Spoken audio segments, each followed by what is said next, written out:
We know that half the world's population now is over the age of 50, which is the first time this has ever happened. Women are living longer, Mm. they're healthier, they're empowered, as we've said, but also,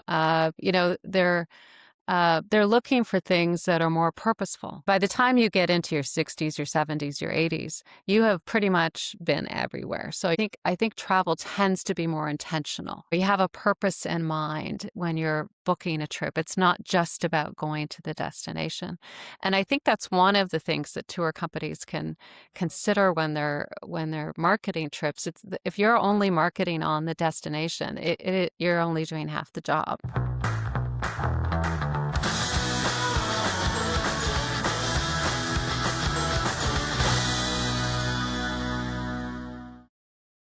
Hello, everybody, and welcome back to another episode of the Tourpreneur Travel Business Podcast. I am your host, Mitch Bach, and today I am with Carolyn Ray. Carolyn is the CEO of Journey Woman, and I got to know Carolyn through the process of programming for our conference that happened in Charleston, South Carolina last year. I put out a kind of just a general call to the world. I said, who's interesting out in the world that would be interested in maybe coming and speaking to our tourpreneurs? And Carolyn didn't reach out. Other people reached out and said, you have to invite Carolyn. You have to talk to Carolyn.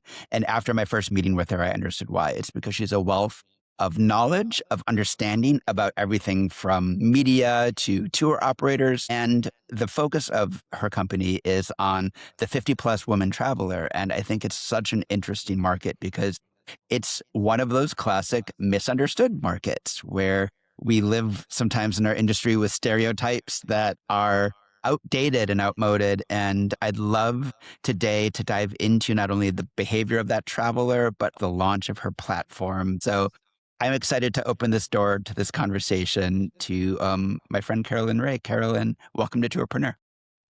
Thank you. And I'm going to do the Malaysian, hand over heart. Thank you for having me.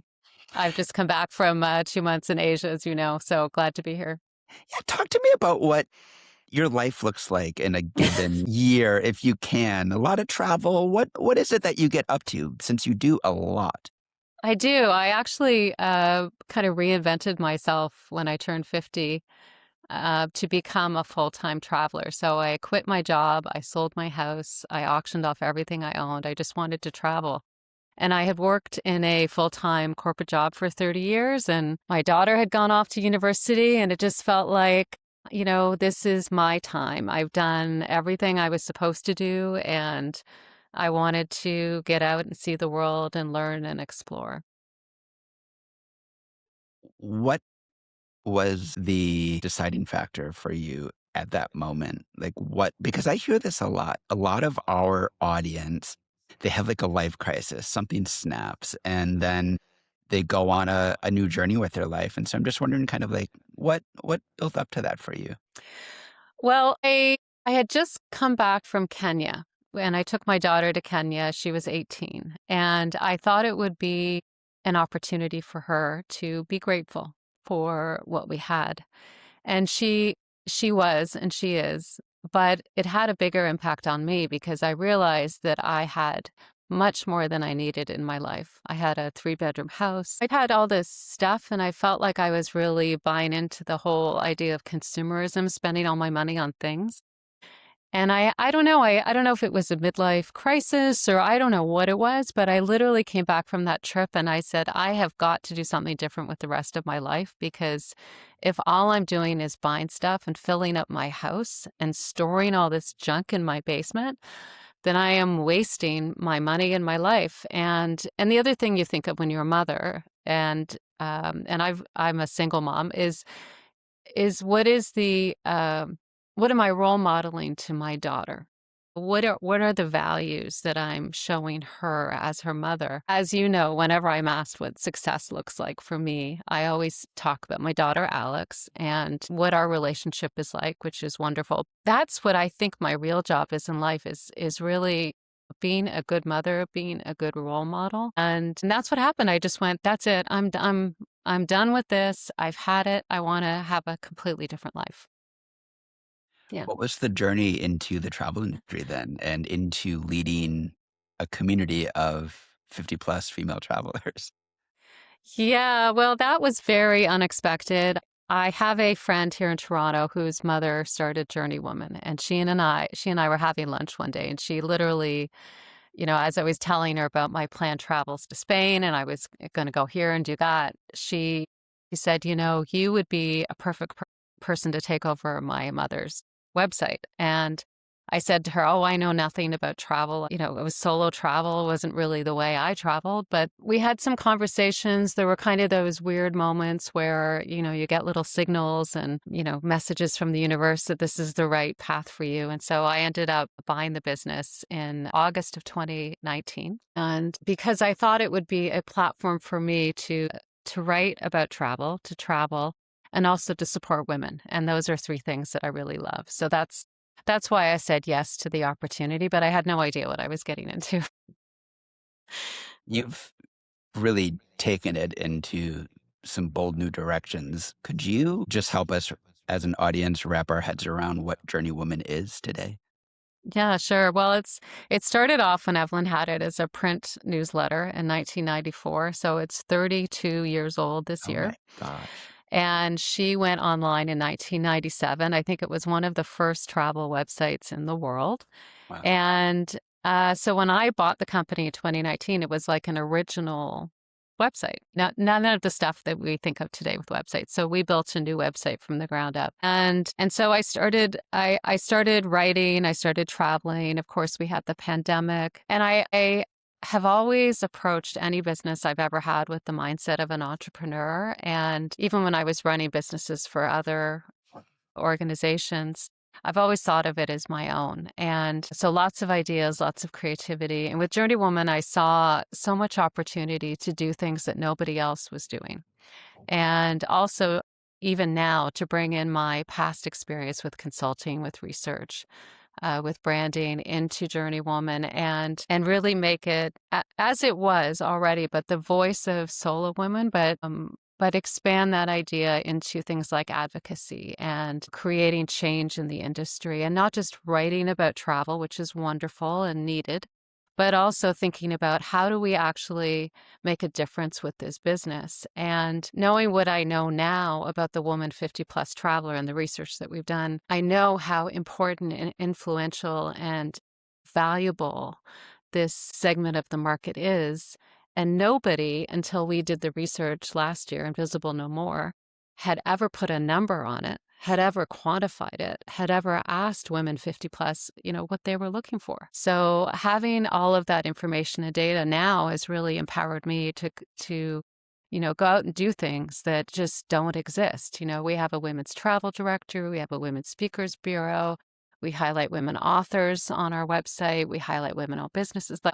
It's just, I look around me and I think, who is doing this? And if no one's doing it, I'll do it. And that's what's happened. It's been literally, you see something that needs to happen and I say, why not me? Travel is as old as Adam and Eve getting kicked out of the garden and God sending them on their first multi-day itinerary.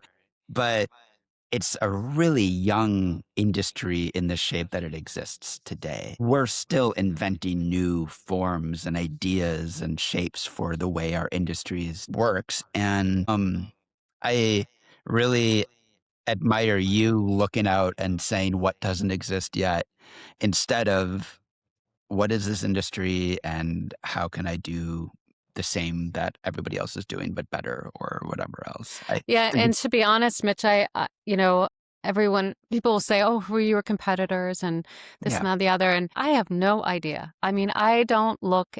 I'm sorry to say, I don't look and see what anybody else is doing. I don't pay attention. I'm more interested in what feels right to me. What is the right thing to do for our readers? What is the right thing to do for our partners? And that's how I make my decisions. It's not a reactive thing. It's not a let's look at the competitive landscape and see where the opportunities are. I have no idea. I really work on intuition and trying to do the right thing. So, which, has all kinds of other implications as an entrepreneur, but boy, is it ever fun.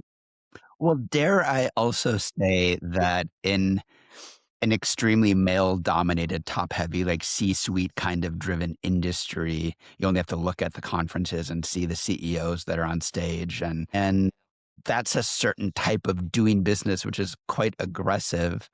You're just saying, I'm going to follow my heart, follow my community, do what's right, and build a business off of intuition and cooperation. Yeah, and I think also, one of our values at Journey Woman is to make our own rules. And we talk about this all the time. I have a small group of women that work with me, and that's how we think is we don't have to play by the same rules as everybody else. I mean, we need rules, don't get me wrong, but they don't have to be what everybody else does. And I'll give you a very brief example, which is, when you're running a website, which is, our core business and publishing content, everybody said to me, "Oh, you've got to have digital advertising on your site. That's how you'll make money." And I went, "I don't like that. Like, I'm putting ads on my site for companies I don't know, and they look really gross. And I just spent like God knows what building a new website that I want to be beautiful. And I have a reader who's older and doesn't want to have all the stuff flying around because it's hard to read." And so we've never had it. We'll never have it. Partly because of what I said, I don't want products on there I haven't used myself, but also it created a problem for us because then we have to say, okay, well, how do we actually sustain Journey Woman from a revenue perspective if we're not doing what everybody else does? Which has spurred on a whole other level of creativity, which I think is healthy because it's forced us to look at, what are the different revenue streams we can have to support this and how can we do things differently? So that's what the make your own rules idea is about is, I don't want to follow what everybody else is doing. I want to do something different. Yeah, there's a really powerful marketing message that applies to our tour operators hidden in there, which is chart your course based on your heart and based on good values, and a lot of things kind of fall into place. So let's talk about what Journey Woman has learned through that invisible no more research into the 50 plus female travel. So the backstory on that is I had done a smaller report in 2022 that was supported by Trafalgar TTC Tours. And we learned in that 70% of women over 50 felt undervalued and unseen by the travel industry, which was shocking, right? 70%, big number. And so I thought, how can we diagnose that? What does that mean? What do you mean unseen, unvalued? And undervalued. And so that's what this Invisible No More report was about. And we had written some articles about older women, and ageism and not feeling seen, especially solo travelers. You go sit at a restaurant and you're not getting served or you're getting the worst table or there's all these little examples that you experience when you travel on your own. And so this feeling of, is anyone seeing me as an older woman? Why do I feel invisible as I get older? That was the idea. So we created this survey. It was supported by Colette and Intrepid and Aurora Expeditions. And we also did interviews with about 25 CEOs across the travel industry. And we also did a market assessment of spending. So what does the woman 50 plus traveler spend on travel every year? How does she make travel decisions? What are her preferences, especially when it comes to group travel? All of these things. So this was, a 25-minute online survey completed by over 1,600 women. No incentive, no payment, just women in our community that wanted to participate, which is the really wonderful secret sauce of Journey Woman is that we have women that have been with us for 25 years and just want to participate, right? So that's what the study was. And so we were able to put together, personas and look at different preferences by age and mindset and all kinds of data to help us, I think, have conversations with travel companies, help the women feel seen, more seen, more understood, and ultimately try to create some change, whether it's, the way that travel is designed, the way it's marketed, the way we talk about it, and also some implications for, I think, women-owned businesses. How do they connect and build relationships with long-term relationships with potential clients? What are some of the things that you discovered that surprised you about your own research? I think the number one thing that surprised me the most is, we know the market value of this, and this is mostly North American data, but we know that it's a big market. We know that the woman 50 plus market's a big market, but the, $519 billion in the next 10 years, that's not a small market. But what surprised me the most was the most affluent woman in that segment is the 65 to 75-year-old woman. Hmm. Most money, most time, most travel. So I would say to you, how often do you see that woman in travel marketing? She is the decision maker and tends not to be married, tends to be financially empowered, tends to travel for longer periods of time, slow travel. These are all the things that we learned through that report. But that really surprised me. Like, that's not how you would typically think of a 65 to 75-year-old woman. She is the decision maker. Yeah, there's often this mantra that I hear repeated by marketers, by tour operators, everybody. This is the woman that holds the purse strings. They're the Hmm. one that overwhelmingly is clicking book now. They're clicking book now for a group trip, for a family trip, for a solo trip, but it's helpful beyond just remembering their like the button clicker, that it's an evolved traveler who I think has changed in their expectations and travel patterns themselves. Yes. Of course, number one, I have a mother in her 70s. They're not these frail little things that you Yeah, touch them and they turn to sand. They're going on incredible hikes. A lot of them, like you said, are traveling solo or solo in groups. Talk, absolutely. talk to me about that behavior and some of the mismatch that you've seen in kind of the industry's perception and what that bold 60s woman is doing now. Yeah, well, I mean, we know that half the world's population now is over the age of 50, which is the first time this has ever happened. Women are living longer, Mm. they're healthier, they're empowered, as we've said, but also they're looking for things that are more purposeful. And it's not, by the time you hit, I don't know about you, but, I don't even know how many countries I've been to, but it's a lot. And by the time you get into your 60s, your 70s, your 80s, you have pretty much been everywhere. So you're looking for something that is a little more meaningful, a little more, you want the learning and the connection, and you want to build friendships and all of that. But I think travel tends to be more intentional. It tends to be, you have a purpose in mind when you're booking a trip. It's not just about going to the destination.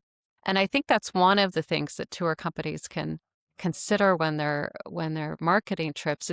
If you're only marketing on the destination, you're only doing half the job. It's the why. It could be that you're at a certain stage in life, as I was, when I turned 50 and decided I'd had enough. It could be that you've raised your kids and you want to do something different. You could be widowed, you could be divorced. Like, there are all these things that are happening in your 50s and 60s and 70s that are life experiences you don't necessarily have when you're younger, that are going to influence the way you're thinking about travel and its role in your life. And I don't think of travel as a discretionary, oh, it would be nice to travel. I think of travel as I must, because it's part of the way that I am learning about the world and learning about myself and transforming my Western perspective by going to places that are totally different from anything that I know, and really pushing yourself to be uncomfortable, which you might not be comfortable doing that when you're 25, but you're pretty comfortable doing it when you're 65 because you've got the confidence and the experience. So your media touches the traveler, but your directory and your other work also touches the tour company. And so I feel like you're sort of uniquely positioned to be all seen in terms of the match and the mismatch of how tour operators are responding well or not so well to that customer base. And I was wondering what you've seen that tour operators could improve on. Oh, a lot. Let's dig into it now. Where to begin?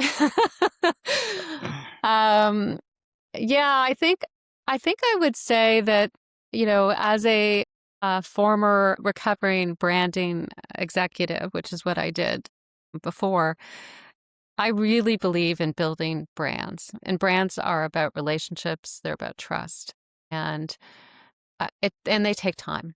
It's not a transactional kind of relationship. So one of the things that we like to tell our partners is, you need to be looking at this as a long relationship, not a short relationship. So there's the pre-trip relationship, which is very important. There's the during trip, which is where most tour operators tend to focus. And then there's the post-trip, which is how do you take these people that have just come with you and spent money with you and time with you and turn them into advocates and ambassadors. And, the numbers, I mean, it's easier to keep a customer than to find a new customer. It's less expensive. And so how do you do a better job of that? And we see a lot of tour operators doing a great job, and we see a lot of tour operators not doing it at all. So I think that's a huge opportunity is thinking about your brand and relationship building, not just selling the trip. What you talk to me about the way that an operator could develop that relationship in a more kind of holistic pre and post way. Yeah. Well, I'll give you an example. We have a partner, Women Travel Leaders, and travel abroad. And if she gets a request for a booking, she picks up the phone and calls the person. Who does that?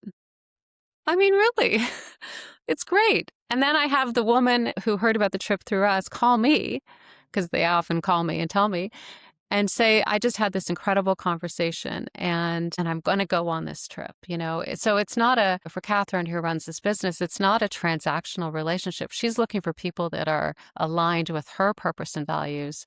And because she's curating an experience and she wants to know who's coming on her trips, right? So I think that's a lovely way of doing it. Now, not everybody is going to do it, but if you think of most group travel with smaller entrepreneurs is you're talking about small groups, you're talking maybe 6 to 8 to 12 people.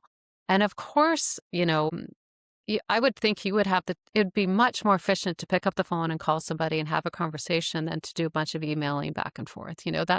That's, I think, a very simple execution. I think the other thing is, I often see websites, especially women-owned businesses, where there's no story of why you started this business. Sometimes we don't even see who the owner is on the Mhm. website. We don't see who she is or her name even. A lot of times it says we, and I say, it's not we, it's you. It's your business. You started it. Anyone who's in travel knows you are not in this to make money. You are in it because you love it and you're passionate about it and you really want to help people on their journey of life. I think that's why we travel. You're not sitting here going, oh, I'm going to make billions of dollars traveling. It's just not the way it works. But you're doing it because you love it and you're passionate about it. So why not share that passion in your story? And I know also people, oh, I'm not comfortable doing that, but this is part of your brand. This is part of the way you build your brand because people are going to make a decision to travel with you based on who you are and what you believe and what your values are. And I would love to see more of that. Not so much the destination featured, but like, here's who I am and here's what I believe, because it really is a differentiator. Yeah. I find it endlessly funny that all of the small operators are trying to pretend that they're really big, and all of the really big operators are trying their hardest to You're right. appear a little small and scrappy. The big Yeah. operators understand that that small origin story, that real connection sells and is a great marketing strategy and a great business strategy. And the small ones are like, I want to look like Intrepid or I want to look like, whatever. Yeah. Well, and also I think when you have a strong brand, you don't need to discount. You don't need to be strong brands can ask for more. Mm, And so I always tell our partners, don't discount. Work on your brand, work on your story, work on your narrative. Like take the time. Because if I interview somebody, they'll tell me this amazing story, about I did this and I left my job and I, gave up everything and I moved, where is that? Like, where is that showing up in your business? Because that's what I want to know. I want to know you're like me. yeah. Yeah.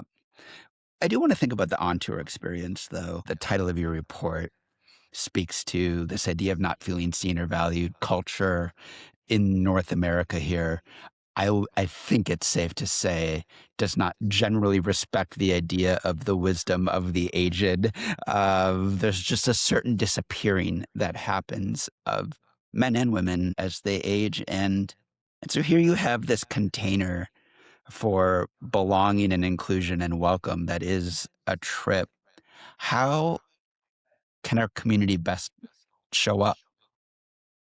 This is no secret to you or anyone listening, but having the right tour director, the right guide, I think can make an enormous difference.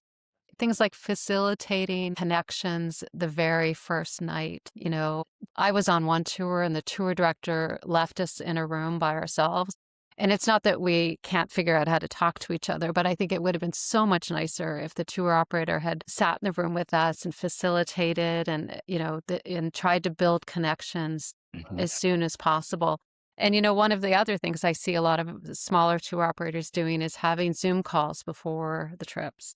So you arrive and you already kind of know each other. You've been on a WhatsApp group, you've been on a Facebook group. You're connected before the trips. So you arrive, oh, I recognize you and I know you and that kind of thing. Because that's what I think women are looking for. They're looking for, we want to make friends. We want to travel with people we enjoy and people that we like. And the more that can happen even before the trip, the more comfortable you feel on the trip. So I think all of those little touches, communication, facilitation, making sure people are connected, making sure that you are curating those experiences during the trip, I think that all helps. Do you think beyond the kind of story, the the travel you're speaking of is looking at other signals for trust or belonging in kind of like the booking journey, the website, social media? Is imagery important? Are there certain other things? What have you noticed? Yeah. What we saw in the research was that women are looking at less than 10 sources when it comes to making a travel decision. Mm, So the days of, I'll say mainstream media influencing the social media, even in our demographic, they're not factors really.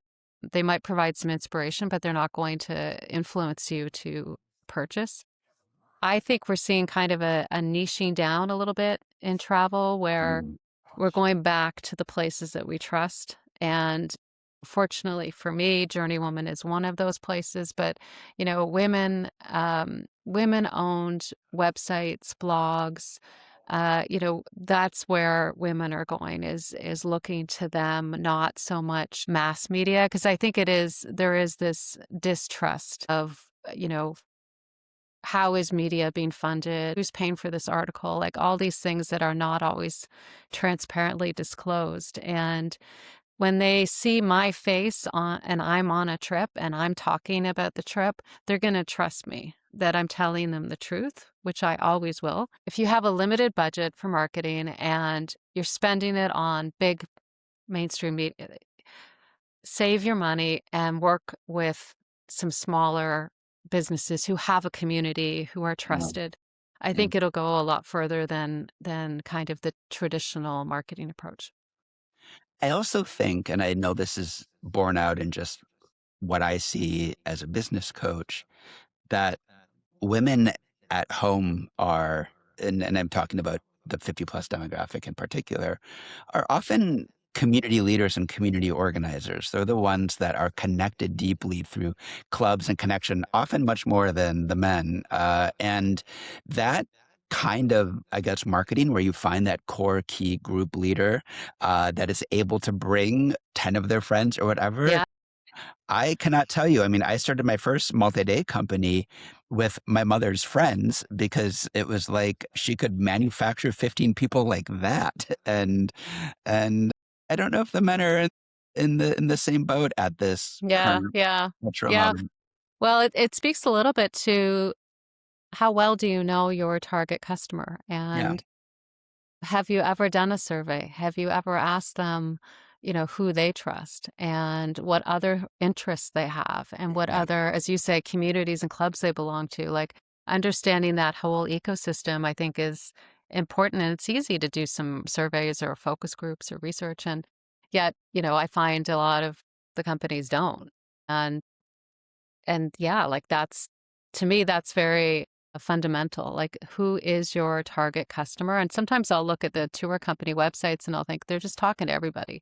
Mm. And, is your customer widows? Widows is an enormous opportunity, I think. Widows want to travel with other widows. There's this whole, segment, I think, that is an opportunity. So I think there's all kinds of wonderful community-based groups to understand the whole ecosystem of how women and all travelers make decisions. I think you are right that we're in the golden age of sort of niches. You talking got me thinking about this operator that I learned about that runs trips for women who have been divorced twice. Twice divorced women. Twi- As a segment. Twice. Twice. And it's like there's camaraderie in having multiple spouses over time. I don't know. Like it's really interesting to kind of think of like people want to be around others that get them Yeah, in well, I'll often tell unique you, ways. I just did an interview a few weeks ago. It's my third interview on menopause retreats, right? Oh yeah. So, that's what I'm seeing is we're like, it's not just trips for everybody. You can do a lot by focusing in on one very specific audience and really going deep on that. Yeah, that's such a beginner business lesson that you learn the hard way, which is you think you're going to attract customers easier by trying to attract everybody and you end up attracting nobody. It's just That's right. like, yeah. I was really delighted to watch you launch recently your new booking platform, which I believe is a collaboration with the fine folks over at Tour Radar. Hmm. And I'm wondering how that's going. Tell me about what the impetus was for starting your own booking platform. Oh my. Well, it was, to be honest, we have this women's travel directory, which is growing quite rapidly, and my team built it from the ground up. So it was built on a booking platform, but we never did booking. And I still don't want to do booking because that's a different business than the business I'm in. Hmm. But we got to the point where as it started to grow, as we started to add more tours, because every company has X number of tours, we started to have technology and scaling issues. And so we were at a point where we were spending a lot of money on technology. And so I was approached by Tour Radar to kind of collaborate and build something completely new, which is take the tours component of our women's travel directory and host it on their platform. And so it is, I think, beautiful. And we have about 8,000 tours on there now. You can search by just about anything. It's all our partners, so it's all vetted, interviewed by Journeywoman. Many of them have been with us for decades. And I think it's a very beautiful, user-friendly platform where you can book a trip.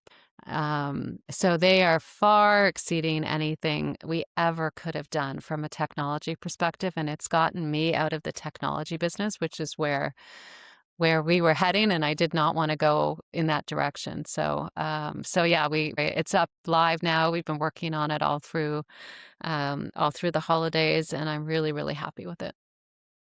Okay, I have to ask on behalf of my audience, are you accepting new tour companies into the platform? Oh, absolutely. Yeah.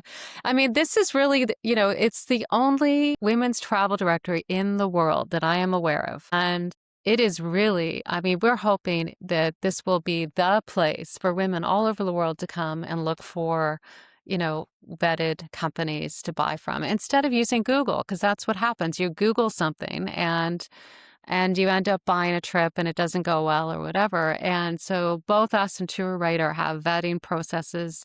And, we have about 150 companies in there now. We're hoping to have, several hundred in the next few years and just make it like a go-to resource where it's easy. You book, off you go, make it happen.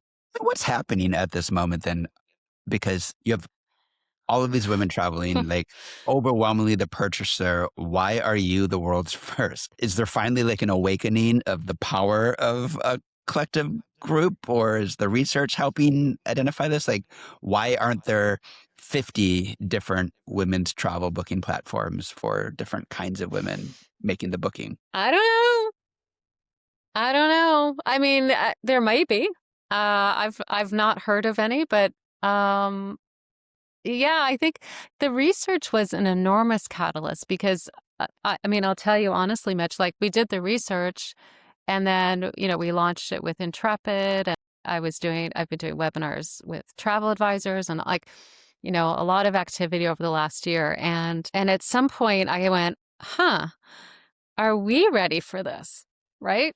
Like, are we ready? Because now we've created all this dialogue and discussion and momentum around women 50 plus, and there's rarely an article now that goes out where I'm not interviewed for it, or our research isn't referenced for it, which is wonderful. But then I had to look at Journeywoman and go, are we ready? Like, do we know what this means for us? And so that's part of the travel directory discussion. We've talked about what tour operators could do better. I'm wondering if you have thoughts about what the industry could be doing better in general. Well, I'm actually writing an article now. We know that travel isn't just a hobby or a vacation. We know there are certain scientific benefits around longevity and health, and which have been proven through research with the Global Coalition on Aging and others. So it just brings to bear, like, how can the travel industry better adapt to the older woman 50 plus, the silver traveler, whatever the word is that you want to talk about. And there is a lot of this, the stereotypes that we talked about at the beginning, and like the shifting stereotypes, having a positive aging, a healthy aging approach, not a negative aging approach, thinking differently about what does it mean to get older. And so there is some of that I think still needs to change. And all this stuff around making travel, I think the exclusivity of travel and the privilege of travel, how do we make it more accessible to more people? So there's a lot that I think needs to still happen. And I do think this is going to be a hard year for people. So in the travel industry, I am hoping there will be a renewed focus on thinking about these things a little differently, and kind of stepping back and looking at businesses and going, okay, what can I do better? Especially when it's about attracting an older audience and not relying on, kind of what happened in the past. Um, an article that you also published recently, I saw on your site, kind of struck me and was a little bit of a stark reminder. And the title of it was, "Is Travel to the US Safe?" And I'm an American. That was hard to see. Yeah.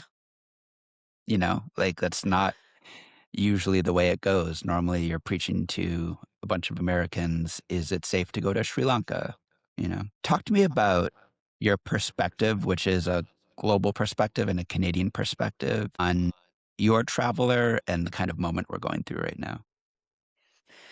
Yeah, well, I grew up in the States. I grew up in Florida and was raised as an American, very proud, I'll say, to be an American. And I didn't actually spend any time in Canada till I came to university here. And I always just felt this, I was so, and still am, I should say, proud of being an American. I would bring my daughter down to the States for US Thanksgiving.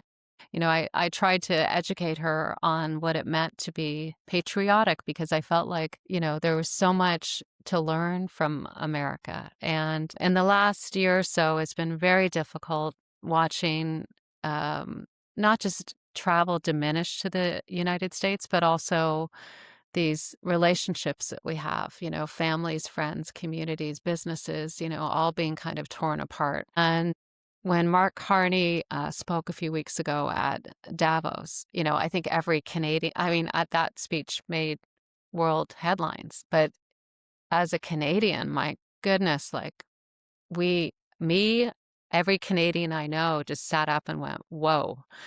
I think we've always looked to the US for leadership, and the idea that we're having this rupture in the world, which is what he talked about. It's a moment for us as Canadians to think differently about our role in the world. And that's been something I've been thinking about. Is I feel safe, I feel empowered, I feel confident to speak up and to try and make even more of a difference. That article, we asked our readers how they felt. Kathy Buckworth, who wrote that, who's also hosting our new podcast, she talked to people, it wasn't just an opinion piece. It was actually, something we felt was reflected. And so, yeah, these are hard times, I think, for all of us. I just hope that we can keep connecting as human beings. But yeah, we do have to take a stand.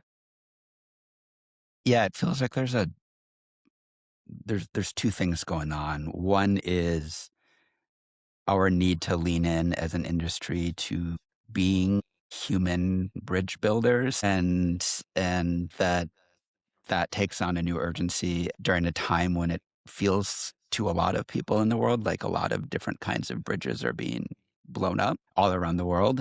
Also, money, travel spend, decisions are kind of inherently political in that you vote with your pocketbook. That's a truism. And so you're trying to be a bridge builder as a community builder yourself, but I guess also stand for something that you believe in. And there's I think there's an Yeah. unresolvable conflict right now with that. Yeah, and my attitude on, world events and politics is I don't want to add my voice to the negative. I want to be a voice of joy, of Mm. empowerment, of opportunity. But there is a reality here is that the United States is going in the wrong direction, and the whole world sees it. So it does mean a time of restructuring alliances, of restructuring the way that we think about travel. And I actually think that Americans should be out traveling more now than ever, Mm. if not to broaden their perspective, but to show the world that Americans are good people, and which we all know and believe, and especially travelers.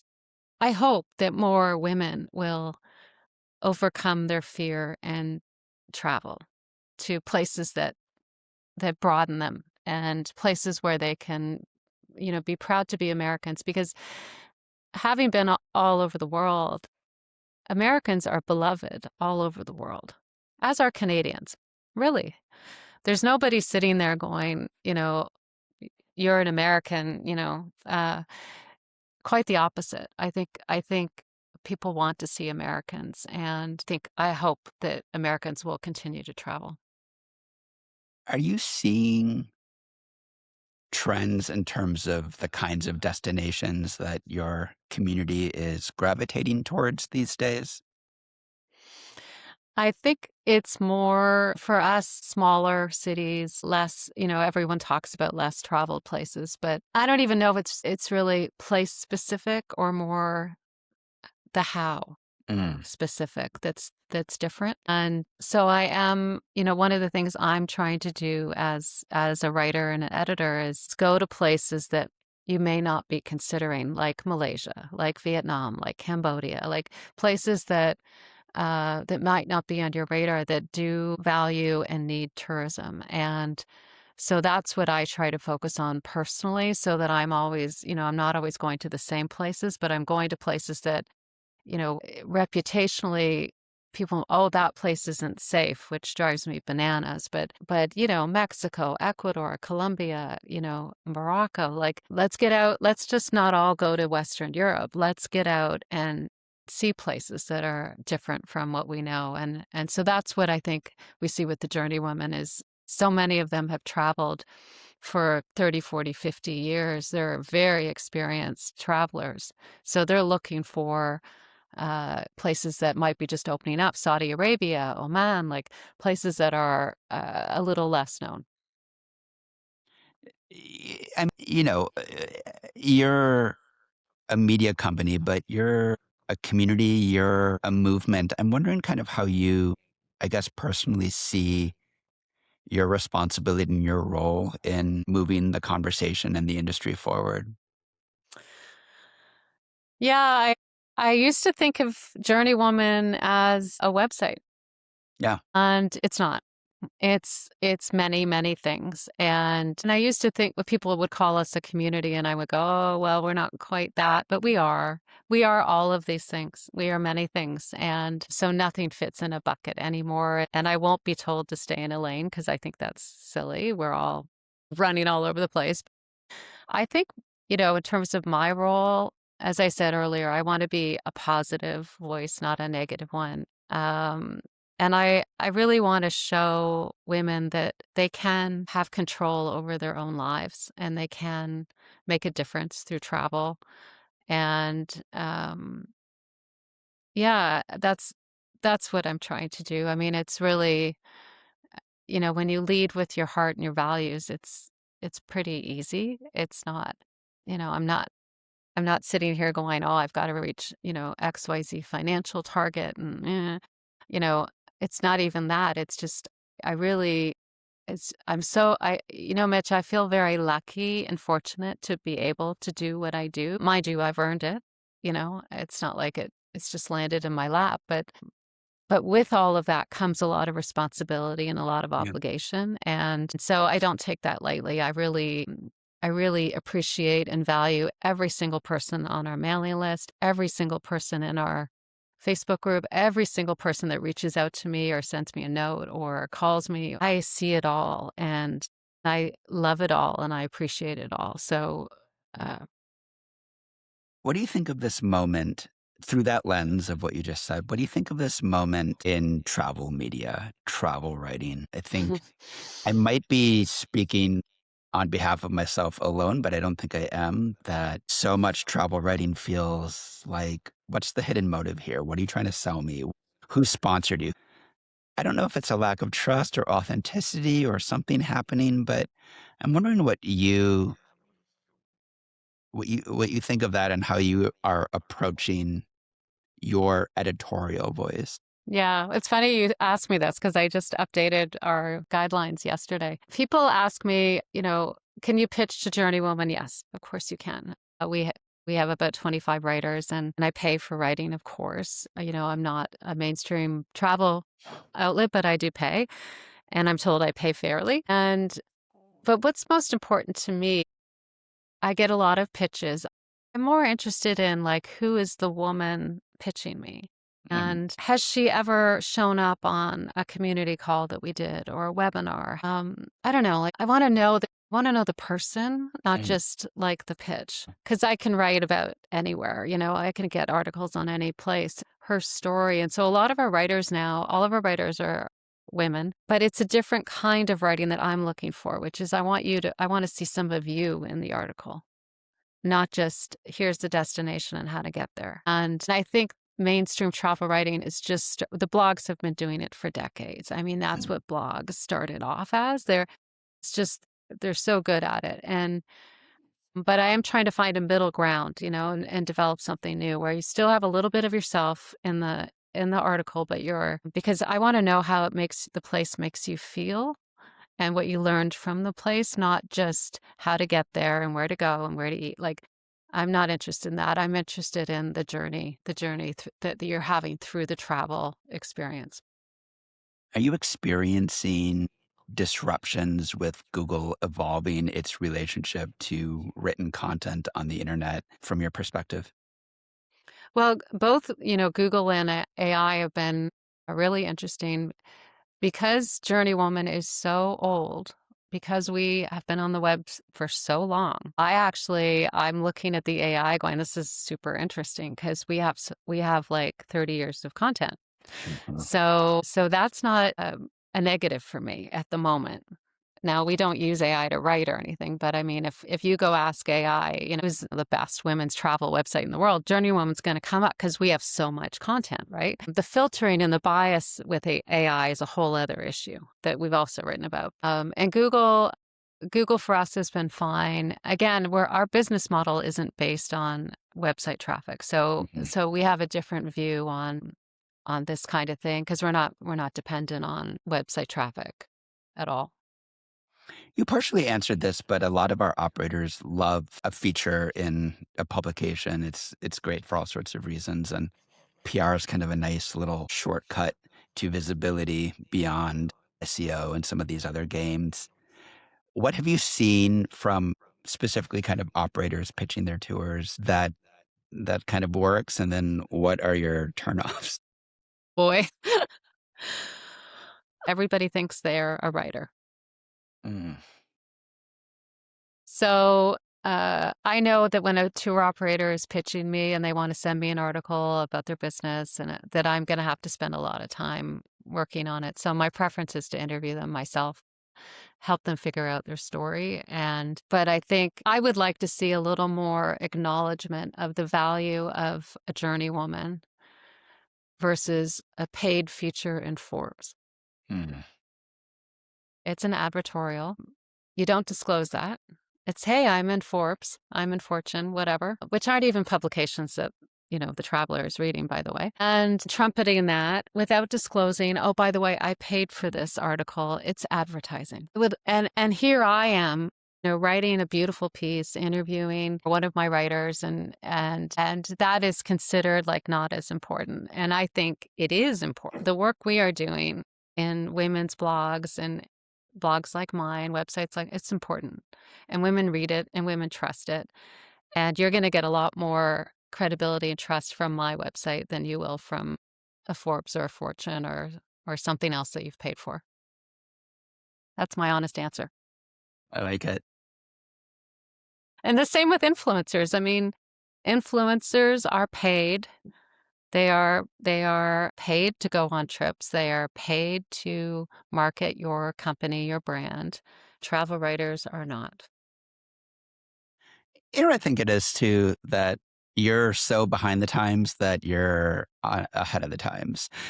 Like the hot new trend is to authentically tell your story in a meaningful way with real human words Crazy, that right? includes your Crazy. perspective. That's the Imagine. latest trend. Imagined. Yes. Little did you know a woman in her mailbox were doing it 30 years ago, and it's the hottest Yeah. new thing. Well, Carolyn, this has been really illuminating for our audience and for myself as we end this and approach our allotted hour mark. I was wondering if you just have any advice to our community, to our trip creators, our marketers, our our people who are trying to figure out their path as business owners, and majority women. Most of our audience is women. Yeah. I would just say, be you, you be you, and don't diminish your story, your narrative, um, don't be afraid of being you because the you that has gotten to this point, the you that has created this incredible business and has all this passion, energy, and love, and that deserves to be in the spotlight. And so I would just say, put it in the spotlight. And don't, as women, we're often told, oh, we can't put ourselves, you know, we can't put ourselves in the spotlight. We can't talk about ourselves and we can't be proud of ourselves. Of course you can. And you should be. So be you. I think that speaks to the way we kind of started this, which was to go beyond the stereotype of, oh, what does a woman want? Safety. They want to know they're not going to get. No, there's deeper, more core emotional needs. I learned this. I led a retreat in Morocco last December, and on the second day, had a on the first day actually, I had somebody just hug me and thank me. I said I didn't even do anything yet. We're like, we're just getting started, and she said, just getting here has changed and unlocked something in me, and it's because I haven't done something for myself as long as I can remember. I've Yeah. been giving, giving, giving, and Yes. um, I was leading this retreat. It was specifically for people in the tour industry because we're such givers and we're always thinking about our guests, our employees, our guides, we're always so outward focused, and we almost like make ourselves invisible. And she Mm, and so like in my marketing, I said, you're not going to get an itinerary. You're just going to have to trust me, and you're just going to have to say, I'm just along for the ride. I'm not controlling or organizing or deciding. You're just along for this journey. And that unlocked something. And that was a reminder to me that we're all dealing with shit and feeling stuff. yeah. And sometimes we don't even know what we're feeling until somebody gives us permission to feel it. Yeah. Beautifully said. Carolyn, thank you for being on Tourpreneur. If people wanted to learn more or join your community or load their tours onto your platform, where should they go? Well, journeywoman.com. And yeah, just go there. We've just relaunched a whole new website. It's very exciting. And I'm really proud of our team for what they've done. So yeah, come check us out. That domain was available in 1993. Yeah, it's been a long time. Thank you so much. This is really wonderful. I really appreciate you coming to Charleston and connecting with our community and being on the podcast. And thank you for everything you've built and are doing for our industry. Oh, thank you.